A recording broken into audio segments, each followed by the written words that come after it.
You are now listening to The Unwavering, the movement dedicated to educating and empowering the brave men and women who have or are still serving our great nation.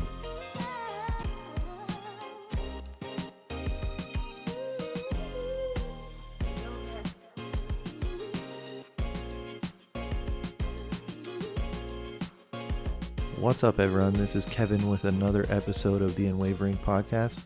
Today, I have a special guest, but before I go ahead and introduce him, I just want to say a quick shout out to all the current active duty service members, the reservists, and all you veterans who have previously given your time for us, as well as the families who continue to stand by us as we deploy, as we go through training workups. So thank you guys very much.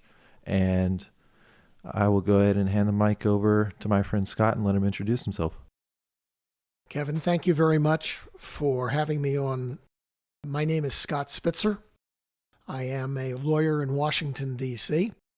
I represent entrepreneurs, small companies, and startups, as well as a number of mid-sized companies, most of whom are tech-driven companies, where intellectual property is a key that is driving the company. I have veterans in my family. My father was a member of the Army Air Force. My mother was a civilian worker at the Army Air Force Base that my father was attached to in Anniston, Alabama. My son is a lawyer with a law firm in Bethesda, Maryland, whose colleague you had on this podcast, that services exclusively disability benefit claims for veterans. So we have a family that has always been military-oriented, and we greatly appreciate the great work and commitment that our veterans have done. So people who come out of service are thinking, what can they do to pursue their interests? Their interests can be to start a small business. It can be in the trades, or it can be to develop a business based on an idea. And that's what I'd like to talk about with you today, what veterans can do to start small businesses and build businesses based on ideas. That's the kind of practice that I do, and I'm happy to explore that a little bit further for the people who listen to your podcast. First off, thank you so much for being willing to come on this and providing me with additional resources. Like you said earlier, your son's firm, I was able to connect with one of his associates, Paul, and talk to some of the listeners about some of those benefits available. So this is definitely right down our alley, educating young men and women about the opportunities that are available to them, and having you here to talk to us about pursuing our dreams of being small business owners, following the road of entrepreneurship, I think is really important. And I'm really excited to get your take on what we can do, whether it's coming directly out of the military, whether it's we have a business that we've had in practice for 5 years, 10 years, and want to grow and expand it. So I'm excited to hear what you have to say and teach others about what they can do if they're looking to follow the road of entrepreneurship. Sure. As you come out of the service, the question is, what are your choices that are out there? Well, if you have an idea to start a business, what you ought to do in the first instance is think about what problem you want to solve. What is it that's out there that we need as a society, or that people are asking for now? Because if you can answer a problem, if you can address a problem, there's an opportunity for you to build a business on sound ground that will give you the opportunity for not only gainful employment, but potential profitability as well. So think about, as you are about to leave the service, while you're still in the service, what are problems out there that our society faces that you might be able to address with an idea that you have? That problem can be resolved through a new way of doing something that people haven't done before. And if you have those ideas, then the question is, what do you do with them? What's the next step? Well, from my experience, it's important that you have a means for support through the period that the business starts to gel. Even if you have a great idea to a really big problem, it's very difficult to have immediate success. Most entrepreneurs take an extended period of time. So if that's true, if it's going to take you an extended period of time to develop that business, especially if it's based upon an idea, you have to have a means for support to get you there. So one of the things you might consider is to take another job with a regular employment so that you can pursue this on the side at the exact same time, with the notion that you're taking this job perhaps for a career advancement, but also as a means to support yourself in order to pursue the dream that you want to pursue in addressing a problem that we have in society that you've got a solution to. Absolutely. For everyone that's listening right now, that's kind of how I've been able to do what I've been doing, starting with this veteran advocacy program.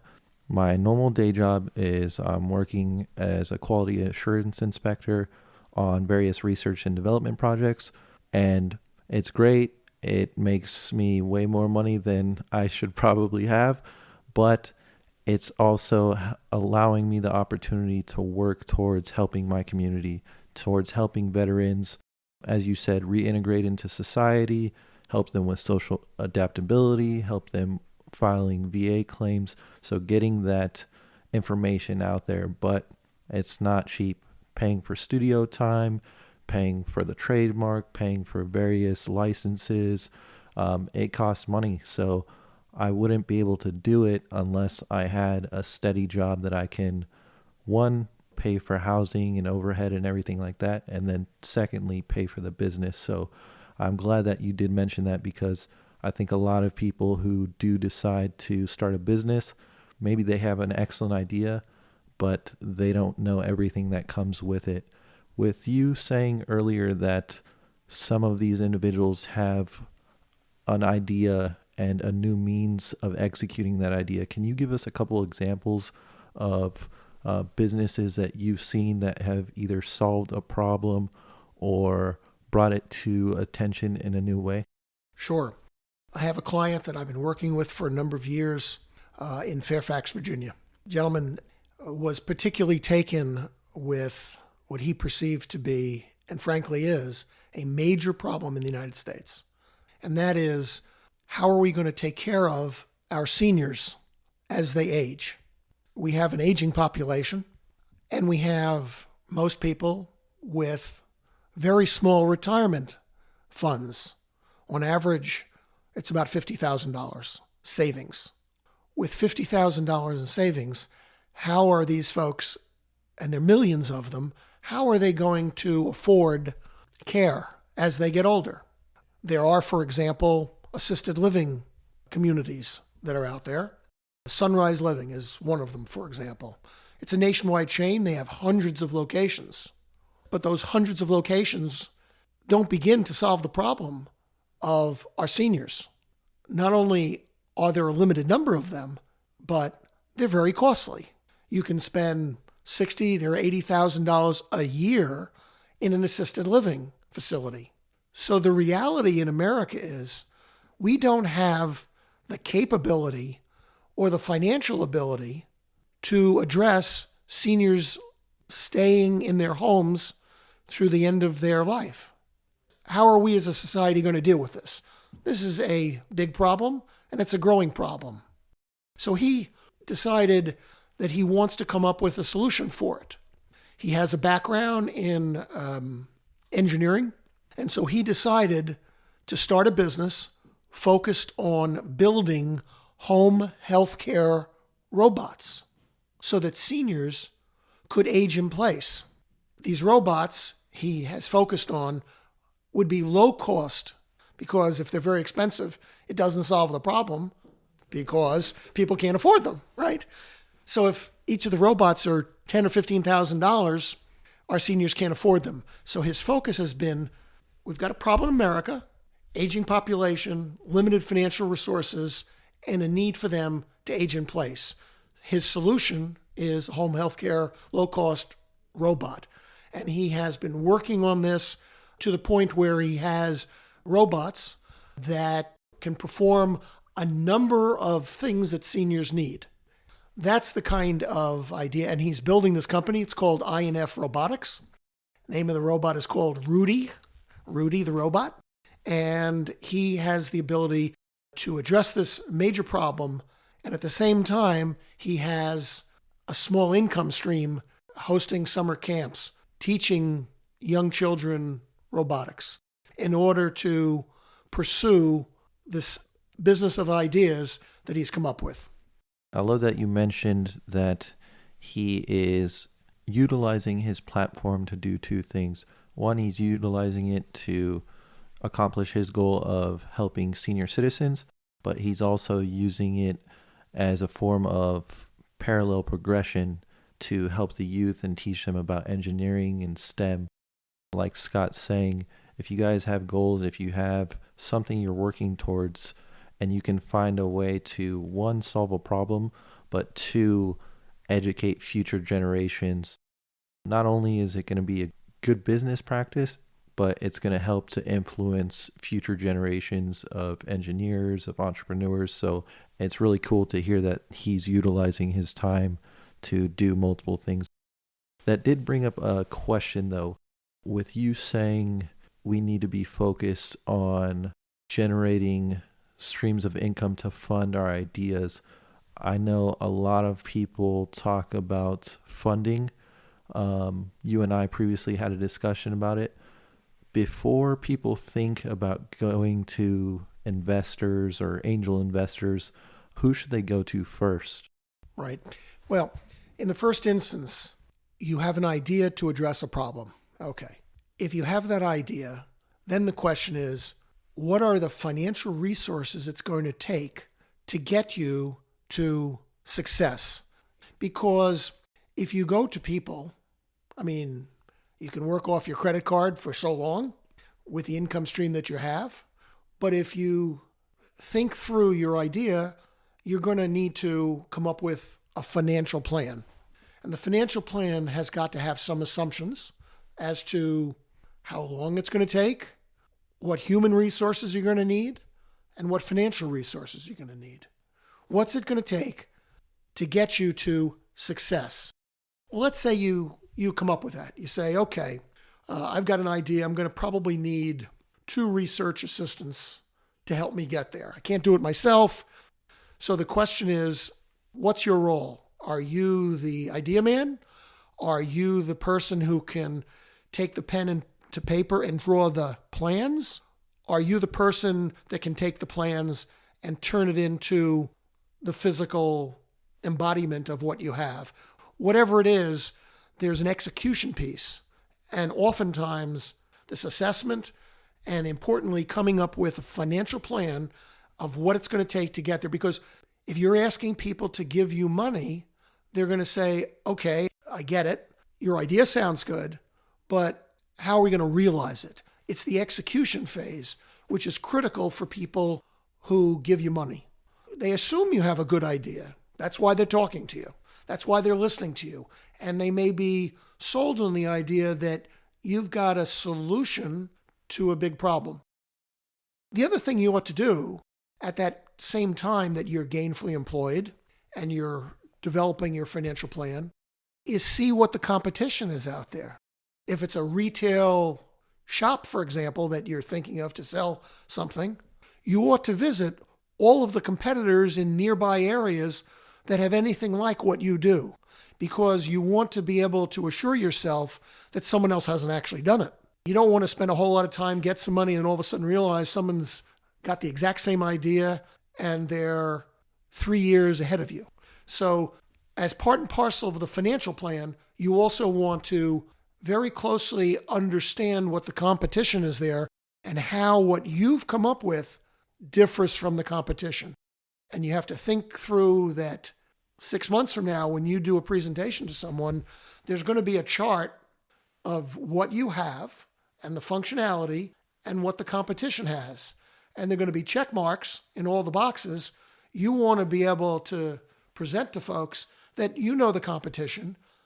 You have solved part and parcel of other things that they haven't done. So visiting the competition, reading about the competition, learning the competition is critical to realizing the dream that you have to solve the problem that you're addressing. At a certain point, you definitely have to get other people involved in your business and growing it. When I first started this podcast, I think I was overly optimistic about my abilities to produce content on a steady basis.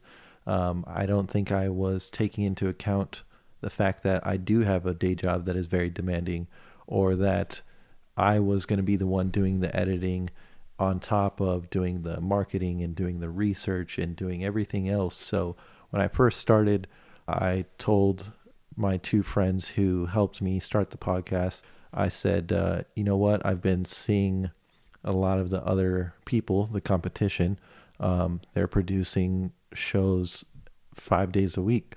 But I didn't realize, or maybe I was just too naive to realize that that was their sole job, was their podcast, their blog. So for them, they had the luxury of being able to produce stuff 5 days a week. So when we first started, I started with the idea of 3 a week. My good friend Dan said, you know what, that's not realistic.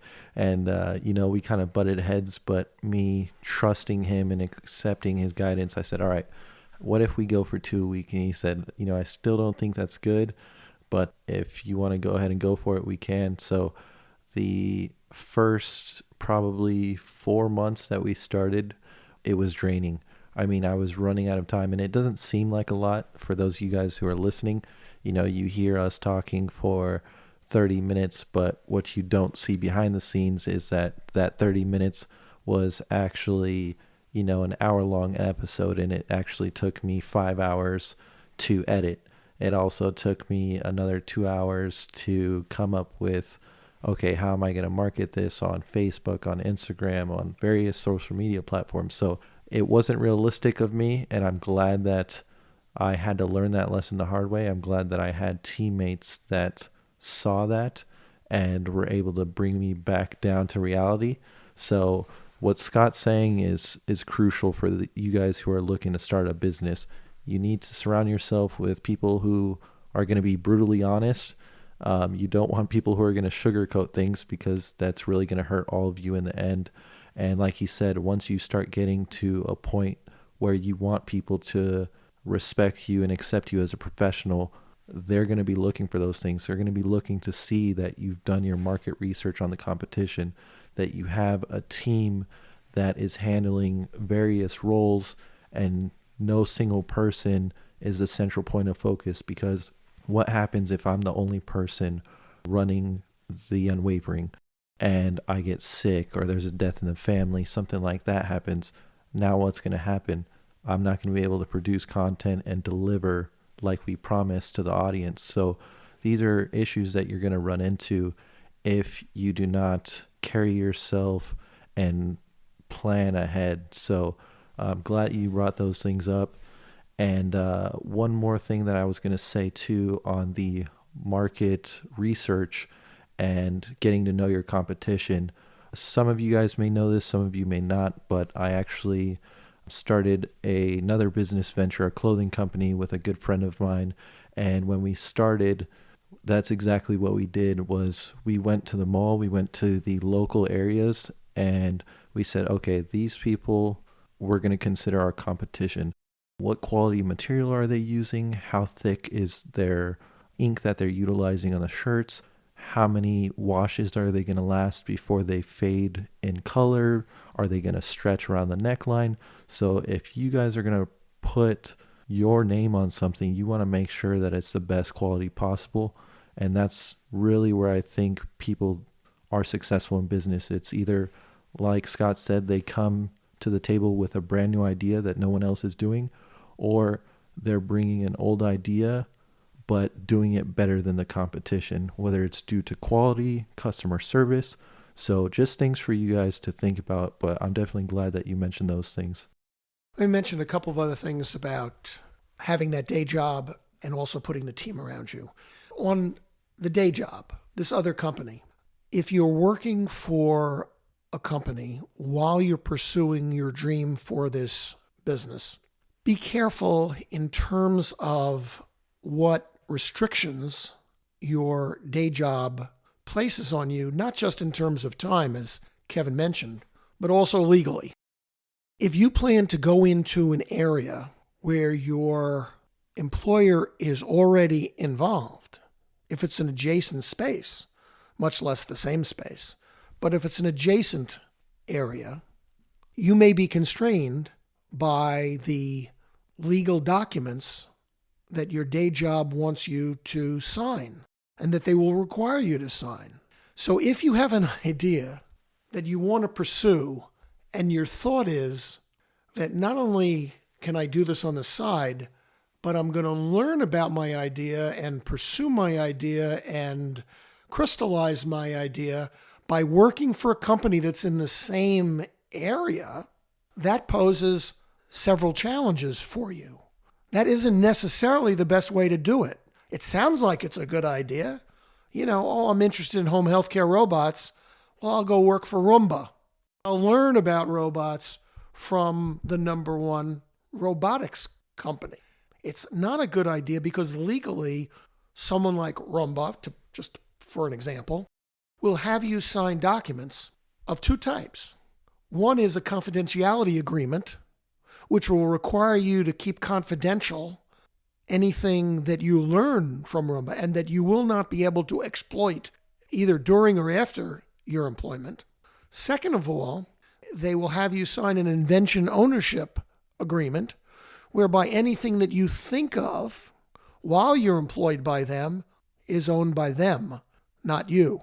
And if you come up with an idea that can be traced to a period of time while you worked for that company, they may later claim that they own it. And if it's a big company, they may sue you and beat you through litigation.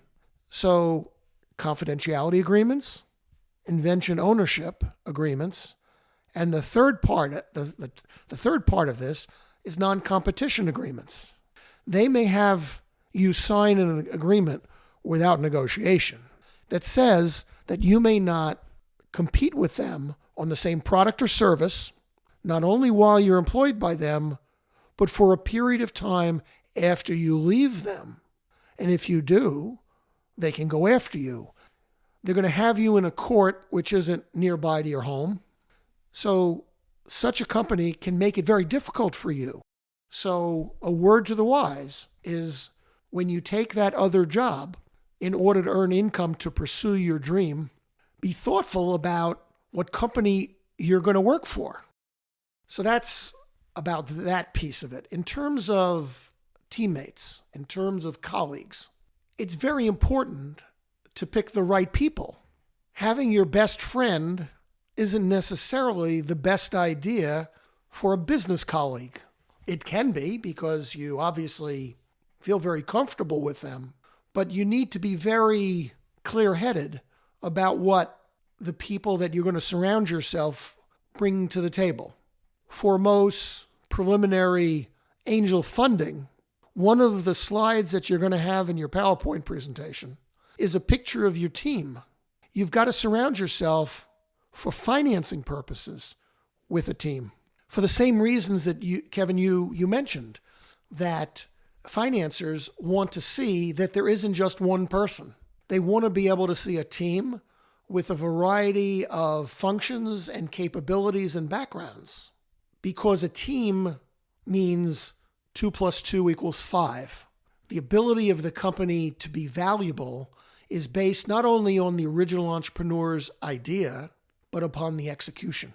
And the execution depends upon many things, including many capabilities. And that is what studies have shown, that it's one of the critical things that angel investors look for. That it isn't just a guy or a gal, but it's a team. And the team has capabilities, and the team can pursue all of the various things that need to be done. And there's another piece to it. While you're an entrepreneur, angel investors, and I'm involved with a group in DC called the DC Archangels, and there are many groups like this around the country. They want to see the entrepreneur in person, but they also want to see this picture of 6 other people. And they do this because in seeing the entrepreneur, they want to get a sense that the entrepreneur is flexible. The reality is that over time, you may need to adjust to the marketplace with new information that comes to you or new developments in the field. You need to be flexible enough to change. And you need to be flexible enough to listen to the angels, give you some ideas about what you might want to do. If the angels feel that you're inflexible, they may not provide you financing. Likewise, when you have a team around you, the angels will believe that the people around you will be able to influence you to make the adjustments you need to make. And you have to be flexible enough to be able to change when the circumstances change. It may not be exactly the way you envisioned originally, but at the same time, if you're successful at it, you're solving a problem, and you're making a fair amount of money, it goes a long way to realizing the dream that you have. Thank you for mentioning those things. You being involved in this space, can you kind of walk us through, and I know it's going to be different for various businesses, but for everyone listening, what would be a very simple slideshow for someone to put together for an angel investor? If you had to give me 5 or 10 slides that you would require to fund the Unwavering, what would I have to present to you? That's a good question. And there are angel groups around the country who will hear 4 or 5 presentations in every session. They will look for you to have 6 or 10 slides. They're not going to give you 4 hours to explain your idea. They're going to look for you to have a synthesis of what you have in 20 minutes. If you can't explain why they should fund you in 20 minutes, you're going to lose them. It means you haven't sharpened your ideas and your presentation. So in a typical angel presentation of, say, 20 minutes and then maybe 5 minutes, 10 minutes of Q&A, you ought to have 6 to 10 slides. Each slide can't be filled entirely with lots of words. You need to, again, synthesize each page so that if you have more than 30 words on a page, people won't read it. So the first slide is, what's the problem? What is the problem that's out there? And what's what they call the addressable market? That is, okay, there's a problem, but how big is it? Is it a problem that there's only a few people who are affected by something in a very dire way, but it's only a small group? Because the angels are looking to see how much money you're going to make them. That's what it's all about. You'd be very clear-eyed about angel investors. They are looking for you to be able to come up with something where they can make 5 to 7 times their original investment. It sounds like a lot, but on the other hand, what angels do is they'll invest in 10 different startups, and usually only one of them, or at most 2 if you're lucky, will be successful. That's the way angels view things, because they're with you at a very early stage. And at a very early stage, the chances of success are relatively low. Lots of things have to happen to be successful. So they want to know that the addressable market is large, so that even if you only get a small percentage of the market, you can still make a lot of money. So the first slides or so are, what's the problem and how big is the problem? What's the addressable market? Well, how do you come up with that? You can go online, see what's out there in terms of statistics, in terms of news reports. Try to use sources that are well regarded. If possible, sources that people will recognize right away. people will accept that right off the bat. If you come up with sources that are not that way, people will say, well, I need to know more about that. They will question the statistics. And that's a problem because you're starting off on the wrong foot. That's very important. Your angel investors may have seen the statistics before. There may be other people that they see. And you want to be clear that you know the problem and you know the market. You'll have that in the first 2 slides. Then what you're going to do is say, who am I? What's my background? Tell people a little bit about you. And in particular, why you are qualified to address this problem. Now, if you're coming right out of service, you may not have the background in order to do it. But what you should be able to do is you should be able to say, I've studied the problem. I've spent the last 3 months at a course, or I've talked to 50 people, or I visited 50 retail shops. I know this field. So even though I'm a vet and have no direct experience in this field, that I'm qualified. If you present your credentials in terms of background, in terms of service, in terms of knowing the business, people will say, there's a problem. It's a big problem. This guy is a straight shooter and he knows the problem. The next thing you need to do is what we talked about before, is the next slide needs to be your team. There need to be 4 to 6 pictures on a slide of people that are your colleagues in this business. They don't have to be full-time employees, and they're probably not going to be full-time employees because you don't have the money for full-time employees. Everybody's working another job, and that's okay. You don't have to be defensive about that. I've got 4 to 6 colleagues, and the slide not only has a picture of them so that they can visualize who the team is, because the team's not going to be there. Give a quick thumbnail sketch of who your team is. And it should, by its very nature, reflect the fact that there are other capabilities and other backgrounds to solve the problems of execution. So you want to have someone who knows something about fundraising, finance, treasury, budgeting, and those sorts of issues, the finance side of your business. You probably want to have someone who is on the technical side of the business, who has technical skills you don't have. Those are the kinds of things that people would expect you to have around you, because if you're going to be successful, you need to draw on those things. So having the team and the team's thumbnail capabilities, that's your next slide. So you've shown, I know there's a problem. I know it's big and a big addressable market. I'm a qualified guy and I've got a qualified team around me. Then it's time in the 5th slide or the 6th slide to say, here's our solution. Here's what we have to address that problem. Then you can explain it in terms of capabilities, functionality. And it's very important. You need to be able to explain it to someone who doesn't know anything about your business, doesn't know anything about the issue, and doesn't know anything about a solution. And that's where you can integrate what people refer to as the elevator speech. What is it that you've got? I've heard many, many presentations, especially in the biotech field, in the medical field, where people are knee-deep into what they're into, but they can't explain it to anybody. If you can't explain it to someone quickly, to someone who doesn't know what you're talking about, without using all the jargon that you've picked up about the business, if you can't do that, you're going to lose the audience. You're not going to get funded.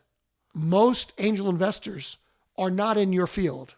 Most angel investors are successful people who have wealth, are looking to diversify that wealth, and maybe take a flyer on several companies. That's who they are. Doctors, lawyers, dentists. That makes up a lot of these folks, or successful entrepreneurs. So you need to explain it in 2 slides. What is it that you've got? Without going into all the details, all the weeds. Save that for the Q&A. Just lay it out. This is what you've got. So what you then need to do is provide the grid that I mentioned before. The grid is, here are the 5 competitors along the top. Here's the functionality. And you have the 4 competitors, and you're next after that. And you do a check mark in each of the sections to show that you know who the competition is, you know what they're doing, And here is us. We fit all the check marks. They don't fit all the check marks. We do.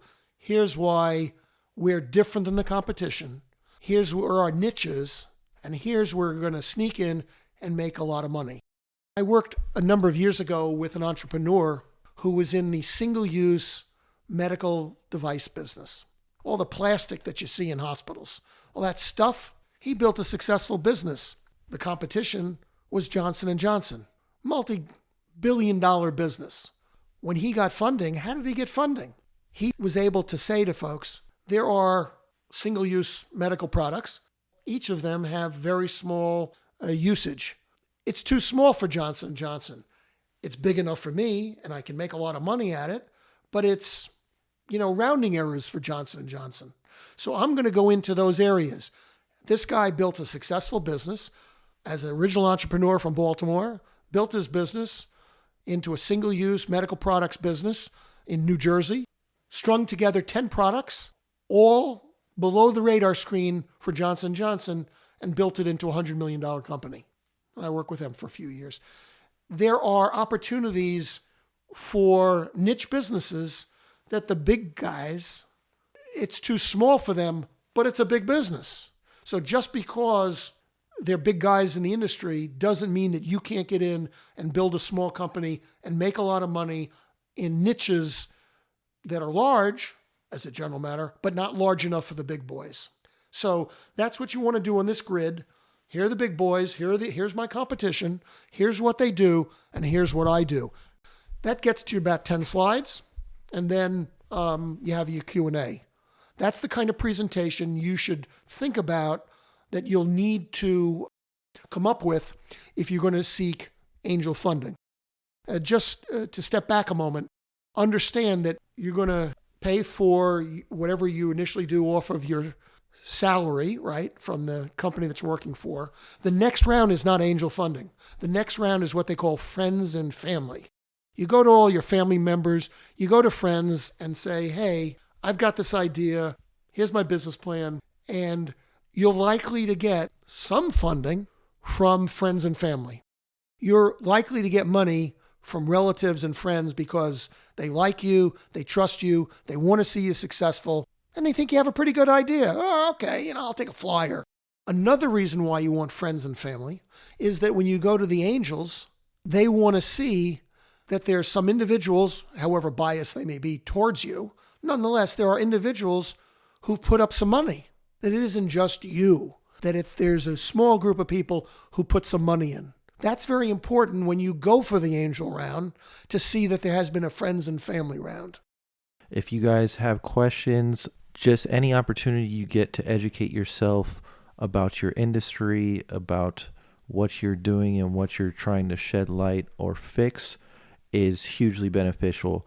At the same time, like he said, there are going to be opportunities if you know where to search for you to talk to people like attorneys, business managers, even directors or vice presidents of organizations without having to spend a dime. I'm sitting here with Scott, who I'm sure has a lot of other things that he could be doing, but instead he's sitting here talking to me and sharing his wisdom, not just with me, but with you guys as well. So the opportunities are out there. Don't be scared to ask someone for guidance because you'll be surprised. There's a lot of people out there that's exactly what they want to do. So make sure that you are asking for those pieces of information and, more importantly, their experiences. Before we go, I want to kind of bring it back to you to learn how we can contact you. Sure. As I said at the top, I'm a lawyer in Washington. The name of my firm is Law Offices of Scott Spitzer, LLC. My business address is 1629 K Street, Suite 300 in Washington. You can reach me at scottlspitzer@gmail.com. My cell is 917-826-3852. And my tweet is at Spitzer Law, at Spitzer Law. That's SPITZER, at Spitzer Law. And my website is www.scottspitzerlaw.com. Well, guys, unfortunately, that's all the time that we have for today. Scott brought an incredible deal of information to the table for us. If you guys have questions about some of the topics that we discussed, whether it's the slideshow, whether it's finding investors, or taking your business to the next level, please feel free to connect. Scott left his information, but we will make sure to post it and add links if you guys are trying to reach him and ask for a little bit of guidance. So again, Scott, thank you so much for your time. Thank you for not just what you're doing in the entrepreneur space, which is a huge passion of mine, but giving back to the veteran community and being deeply involved in helping us to be successful. I truly appreciate it.